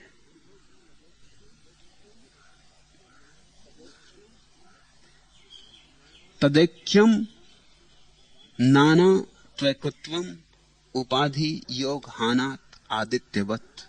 वह एक ही है, क्योंकि उपाधि के नाश होने पर सूर्य की भांति नाना रूप एक हो जाते। जब तक अनुलोम चलता है, संसार चलता है, तब तक अनेक दिखाई पड़ता है। जैसे ही विलोम की प्रक्रिया शुरू हुई कि एक दिखाई पड़ना शुरू हो जाता है। एक ही है, वस्तुतः एक ही है। तरंगें कितनी ही अनेक दिखाई पड़ रही हो, सागर एक है। और यहां जीव कितने ही दिखाई पड़ रहे हो, जीवन एक है। यहां रूप कितने ही दिखाई पड़ रहे हो, सब रूप के भीतर ऊर्जा एक है। मगर जब तक तुम अपने मैं से भरे हो और मैं के फैलाव में उत्सुक हो, जब तक ये मैं का विस्तारवाद चल रहा है, तब तक तुम्हें इस एक का अनुभव ना हो पाएगा। और उस एक में ही विश्राम है, और उस एक में ही आनंद है। अनेक में दुख है, पीड़ा है, संताप है, क्योंकि अनेक में झूठ है, अनेक में मिथ्या है। तुम अपने भवन को रेत पर खड़ा कर रहे हो, ये गिरेगा। अनेक की रेत पर खड़ा कर रहे हो। जिस तरह तुमने सोचा है, जब भी तुमने सोचा है मैं अलग हूं, और संसार में अलग सोचना ही पड़ेगा, यहां प्रतिस्पर्धा नहीं हो सकेगी। नहीं तो मैं अलग हूं, पृथक हूं, मुझे सिद्ध करना है, मुझे लड़ना है, सब यहां बाकी मेरे दुश्मन हैं और प्रतियोगी। संसार का अर्थ क्या होता है? मैं भर मेरे लिए हूं और सब मेरे दुश्मन। सन्यास का क्या अर्थ होता है? मैं हूं ही नहीं और सब मेरे मित्र। जब मैं हूं ही नहीं तो दुश्मन कैसा? मैं से दुश्मन पैदा होता है, मैं दुश्मन पैदा करता है। मैं सूत्र है सारी शत्रुता का। जब मैं ही गया तो मैत्री का उदय हो जाता है। फिर कोई दूसरा नहीं, पराया नहीं, अन्य नहीं। लड़ना किससे, जूझना किससे? फिर दुख कैसा, पीड़ा कैसी, हार कैसी, जीत कैसी, सफलता कैसी, असफलता कैसी? सब गया, सब द्वंद गए, एक बचा, वही सच्चिदानंद है। अनेक अर्थात संसार, माया, श्रम, उपाधि। जैसे घड़े में जल भर लिया, कभी नदी गए या कुएं के घाट पर गए, मिट्टी का एक घड़ा ले गए और नदी में भरा। जब तुम नदी में घड़े को भर लिए हो, अभी घड़ा नदी में ही पानी भर गया, लेकिन घड़ी की पतली सी मिट्टी की दीवार ने नदी के जल से घड़े के जल को तोड़ दिया। क्षण भर पहले तक नदी का जल और घड़े का जल एक था, अब एक नहीं, मिट्टी की दीवार बीच में आ गई। उस दीवार का नाम उपाधि। मगर लोग उपाधियां बड़ी उत्सुकता से खोजते। लोगों की जिंदगी भर उपाधि की ही तलाश चलती। धन एक उपाधि है, पद एक उपाधि है, प्रतिष्ठा एक उपाधि है, नाम, यश, कीर्ति उपाधियां हैं। इन सब से तुम्हारा घड़ा मोटा होता जाता, मजबूत होता जाता, मिट्टी का ही नहीं लोहे का होता जाता। और वो जो बाहर का जल है, जिसके तुम एक अंग हो, उससे तुम टूटते चले जाते। घड़े को फोड़ दो, फिर भीतर का जल बाहर का जल एक हो गया।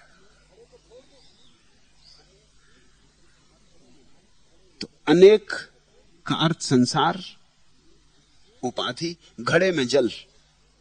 एक का अर्थ ब्रह्म, मोक्ष, विश्राम, निरुपाधि। घड़े फूट गए, जल से जल जा मिला, बीच में कोई बाधा, कोई सीमा ना रही। सीमाओं में रस लेना बंद करो। हम बड़ी सीमाओं में रस लेते हैं। हिंदू अलग, मुसलमान अलग सीमा बना ली, फिर हिंदू को भी चैन नहीं है इतने से। फिर ब्राह्मण अलग, क्षत्रिय अलग, वैश्य अलग, शूद्र अलग, और सीमाएं बना ली, उतने से भी हल नहीं होता। फिर ब्राह्मण में भी कानकुब्ज ब्राह्मण अलग, और चितपावन, और न मालूम क्या क्या, उसमें भी सीमा बना ली। सीमा पर सीमाएं बनाते चले जाते, उपाधि पर उपाधियां खड़ी करते चले जाते हो।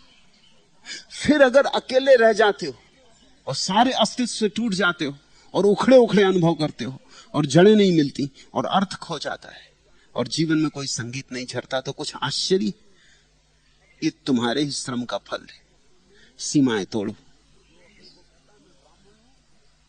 जो अपने को कहता है मैं ब्राह्मण हूं, वह तो ब्राह्मण हो ही नहीं सकता। ब्राह्मण का अर्थ ही होता है जिसने ब्रह्म को जाना, असीम को जाना, जिसने सारी सीमा छोड़ी। जो कहता मैं हिंदू हूं, उसे धर्म का कुछ पता ही नहीं, क्योंकि वो मुसलमान से, ईसाई से, जैन से, बौद्ध से अपने को अलग कर रहा है। धार्मिक व्यक्ति का ना कोई देश होता, ना कोई जाति होती, ना कोई धर्म होता। धार्मिक व्यक्ति की सीमा ही नहीं होती। धार्मिक व्यक्ति ने घड़ा तोड़ दिया, भीतर का जल बाहर से मिल गया, घटाकाश आकाश से मिल गया। उस एक में विश्राम है, उस निरुपाधिक की तलाश संन्यास है, वही विलोम की प्रक्रिया है। वहीं से हम आए हैं, वहीं हमें वापस लौट जाना है। मूल स्रोत में वापस लौट जाना ही लक्ष्य है। लक्ष्य स्रोत से भिन्न नहीं है। मिट्टी का तुमने एक घड़ा बना लिया, फिर जब घड़ा टूटेगा तो क्या होगा? वापस मिट्टी में गिर जाएगा और मिल जाएगा। हर चीज अपने स्रोत में वापस लौट जाती है। हम भी अपने स्रोत में वापस लौटने लगे तो बस जीवन में धुन आने शुरू हो जाती। मोहब्बत के तराने गा रही हूं, फजा में आग सी भड़का रही हूं, यह हादसाते जिंदगानी किसी तूफान में बहती जा रही हूं। किसी की याद में नगमे लुटाकर दिले कोनो मका धड़का रही हूं। खिरद मुझे जितना समझा रही है, मैं उतनी और खोई जा रही हूं। मसाइब घूरते हैं हर तरफ से, मगर मैं कह कहे बरसा रही हूं। न मंजिल है न कोई राह मंजिल, मगर मैं एक धुन में जा रही हूं।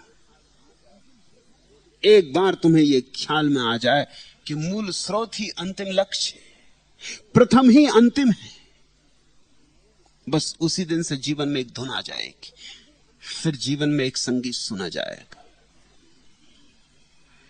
भक्तों में वही मस्ती दिखाई पड़ती। अगर भक्त में मस्ती ना हो तो भक्ति नहीं। अगर धुन पैदा ना हो रही हो, अगर उसके पास जाके तुम्हें संगीत का अनुभव ना हो, अगर उसके पास जाके तुम भी किसी लय में ना बंध जाओ और तुम्हारे भीतर भी नृत्य शुरू ना हो जाए, तो भक्त भक्ति नहीं। जिसके पास जाके तुम्हें भी पैरों में घूंघर बांध लेने की आकांक्षा जगने लगे, जिसके पास बैठ के तुम्हारे भीतर भी छिपा हुआ गीत प्रकट होने के लिए आतुर हो उठे, जिसके पास बैठ के जिसकी हवा में तुम्हारे फूल भी जो कभी नहीं खिले थे खिलने लगे, तुम्हारी कलियां भी फूल बनने के लिए अभिप्सु हो जाएं, वही भक्त है।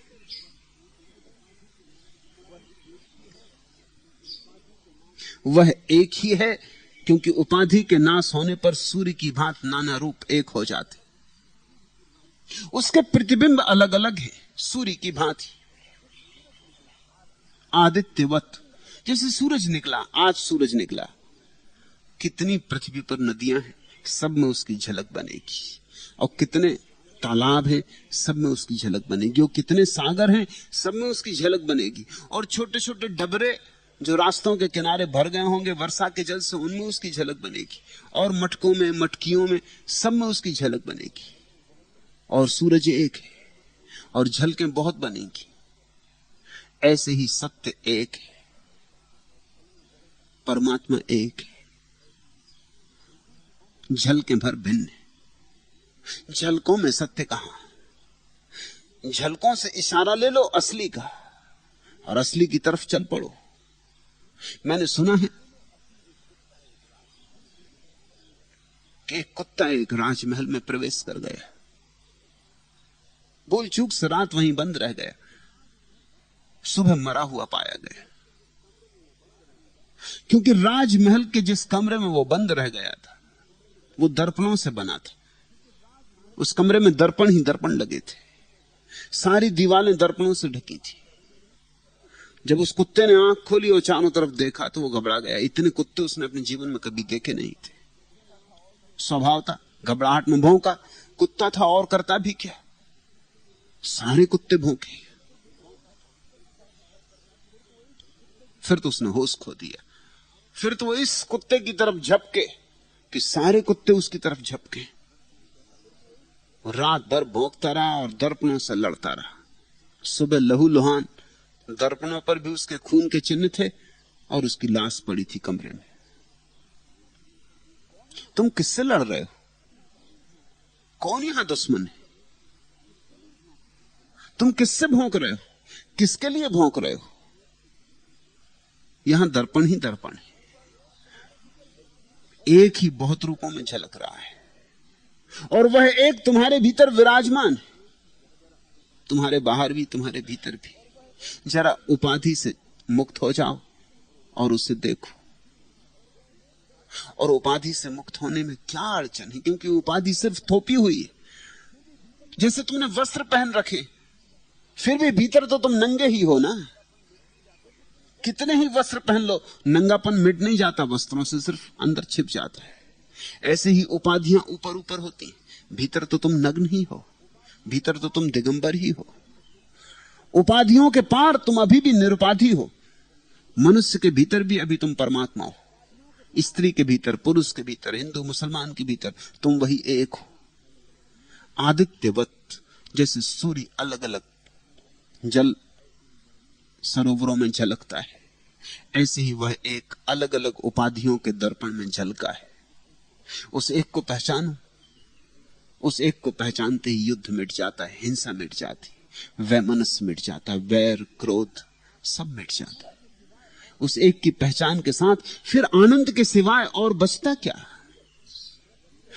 फिर रास ही रास है, फिर रंग ही रंग है, रस ही रस है, रसो वैसा। उसका रस तुम्हें तभी अनुभव होगा, और जब तक उसका रस अनुभव ना हो तब तक सारे अनुभव व्यर्थ हैं।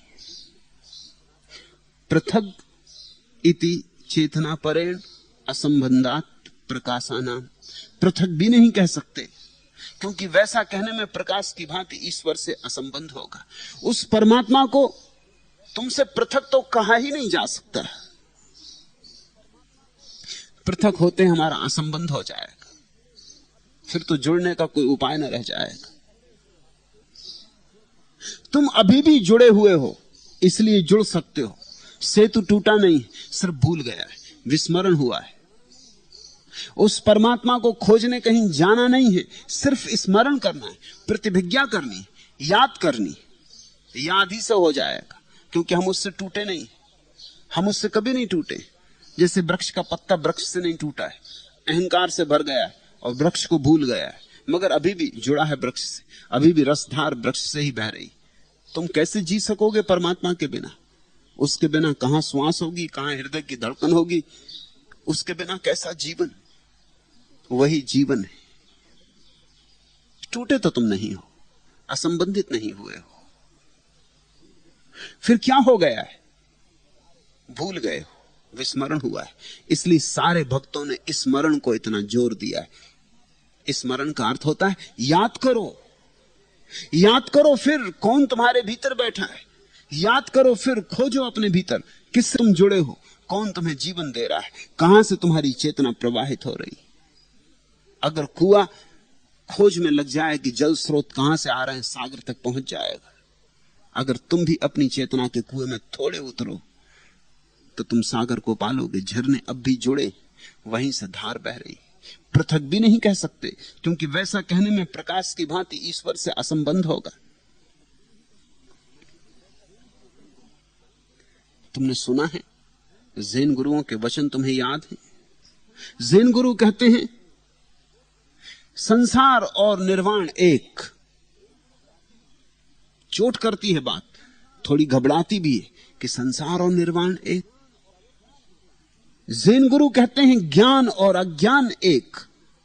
चोट करती है बात, घबराती है, क्योंकि हमने सदा सोचा ज्ञान अलग, अज्ञान अलग, विपरीत, संसार अलग, निर्वाण अलग, विपरीत।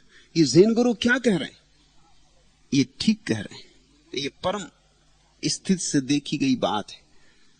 संसार निर्वाण से अलग हो कैसे सकता है? यहां अलग कुछ भी नहीं हो सकता। यहां सब इकट्ठा है, सब जुड़ा है। एक जैन गुरु से एक साधक ने आकर पूछा कि बुद्ध यानी क्या, बुद्ध यानी कौन, बुद्धत्व का क्या अर्थ है? सामने एक वृक्ष की तरफ सदगुरु ने इशारा किया और कहा, ये वृक्ष देखते हो, यही बुद्ध। साधक तो चौंका होगा, वृक्ष और बुद्ध। मगर जैन गुरु इशारा कर रहा है संसार और निर्वाण एक, पदार्थ और परमात्मा एक, सोया हुआ और जागा हुआ एक। फर्क क्या है सोए हुए जागे हुए में? जरा से होश का फर्क है, और तो कुछ फर्क नहीं। पतंजलि ने योग सूत्रों में कहा है समाधि और सुसुप्ति में कोई ज्यादा फर्क नहीं है, जरा सा फर्क है। सुसुप्ति में तुम सोए होते हो, समाधि में तुम जागे होते हो, बस इतना ही फर्क है। अन्यथा विश्राम एक जैसा, विराम एक जैसा, आह्लाद एक जैसा, आनंद एक जैसा।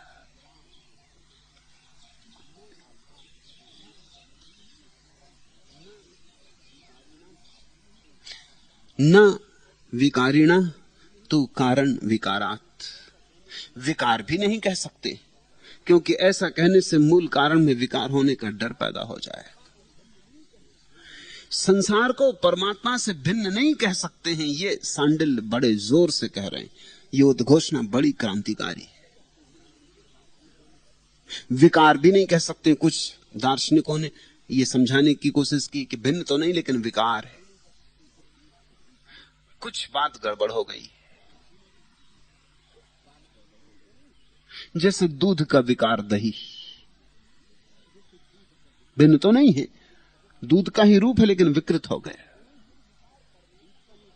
लेकिन सांडिल्य कहते हैं विकार भी नहीं कह सकते, क्योंकि उस निर्विकार परमात्मा में विकार कैसे पैदा होगा? उस परम में विकार की कल्पना ही असंभव है। यह संसार परमात्मा ही है, विकार नहीं है, भिन्न नहीं है। तुम भी उसके विकार नहीं हो, तुम भी उससे भिन्न नहीं हो। फिर क्या भेद है दोनों में? इतना ही भेद है कि तुम सो गए हो और सपने देख रहे हो।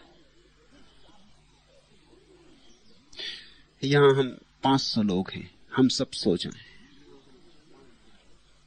हम सब अलग अलग सपने देखेंगे। जागकर तो हम जो देखते हैं वो एक दुनिया है। तुम भी इन्हीं वृक्षों को देख रहे हो जिनको मैं देख रहा हूं, और तुम भी इन्हीं पक्षियों को सुन रहे हो जिनको मैं सुन रहा हूं। लेकिन अगर हम सब सो जाएं तो यहां 500 जगत होंगे, एक जगत नहीं रहेगा। फिर तुम्हारे सपने के वृक्ष तुम्हारे होंगे और मेरे सपने के वृक्ष मेरे होंगे। तुम्हारे सपनों के वृक्षों को मैं न देख सकूंगा, तुम मेरे सपनों के वृक्षों को न देख सकोगे। तुम्हें मेरी याद न रहेगी, मुझे तुम्हारी याद न रहेगी। यहां 500 जगत पैदा हो जाएंगे अगर ये 500 लोग सो जाएं।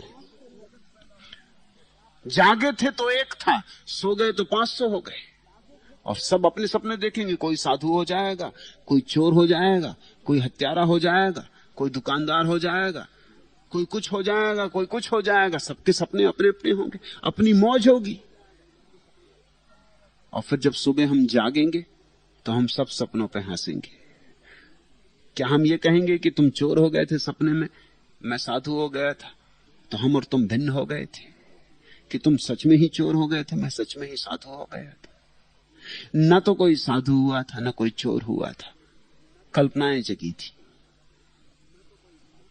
कल्पनाओं का खेल हुआ था, सपने पैदा हुए थे, सबने अपना अपना नाटक रचा था। रचने वाले भी तुम ही थे,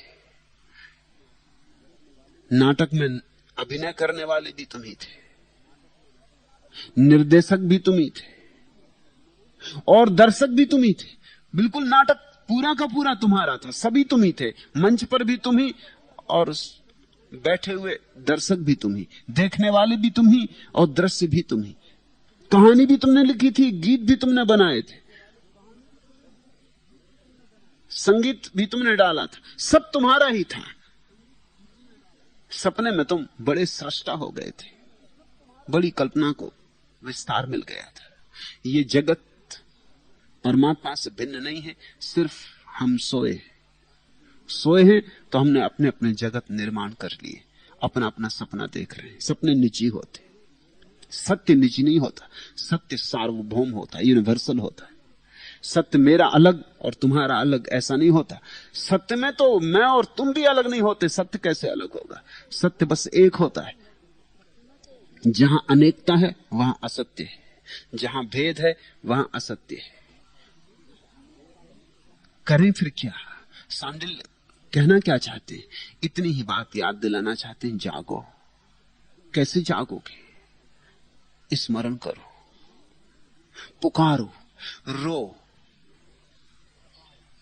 गाओ, गुनगुनाओ, भजन करो।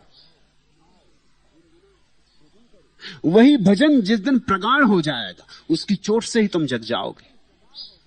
वही प्रार्थना जिस दिन प्राणों की चीख की तरह उठेगी उसी चीख से तुम जग जाओगे। आंसू अगर गहन होते गए तो वे आंसू ही तुम्हारी आंखों से सपनों को भी बहा ले जाएंगे। तुम स्वच्छ हो जाओ।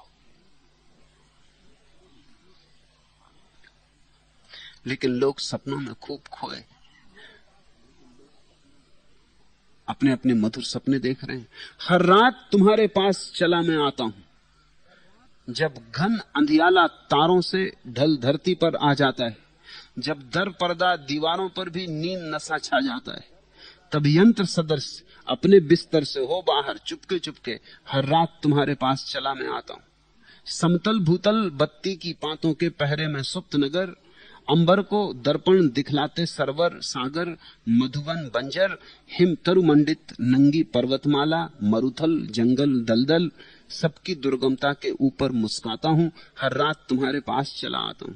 पर कभी कभी क्या निद्रा को हो जाता है, रूठा करती, तुमको पाने के मेरे सारे यत्नों को झूठा करती।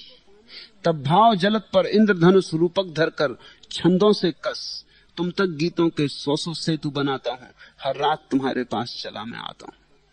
सपने देख रहे हैं लोग, मधुर सपने देख रहे हैं। तुमने जो अब तक किया है वो स्वप्न है। स्वप्न यानी अनुलोम प्रक्रिया। स्वप्न का फैलाव हो रहा है, स्वप्न की माया फैलती चली जा रही। जागो, विलोम करो, अब स्वप्न को सिकोड़ो।